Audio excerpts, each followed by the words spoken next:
मैं ग्वालों से वाद विवाद करके अपने आप को अपमानित नहीं करना चाहता। ये कहकर आपने द्वारिका गणराज्य का अपमान किया है मगध नरेश।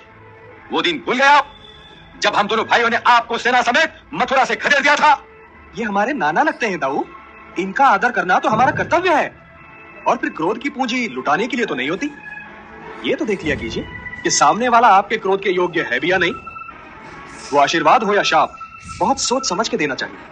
परंतु प्रश्न यहाँ ये नहीं है कि मगध नरेश का वासुदेव से क्या नाता है। प्रश्न यहाँ ये है कि पंचाल नरेश ने एक ब्राह्मण को स्वयंवर में भाग लेने की आज्ञा देकर राज समाज का अपमान किया है और इन्हें इस अपराध का दंड मिलना ही चाहिए। किस अपराध का दंड मद्र नरेश? पंचाल नरेश ने एक ब्राह्मण को स्वयंवर में भाग लेने दिया है, इसे आप लोग अपराध कैसे कह सकते हैं? क्षत्रियों का ये राज समाज तो स्वयं ही एक ब्राह्मण की देन है। ये भांति जानता हूँ गांधारी नंदन। दादाजी कहो तो उठा के पड़े दो। क्रोध में तू बलराम जी से कम नहीं हो अनुज। शांत रहने से बड़ा ना कोई शस्त्र है और ना कोई अस्त्र।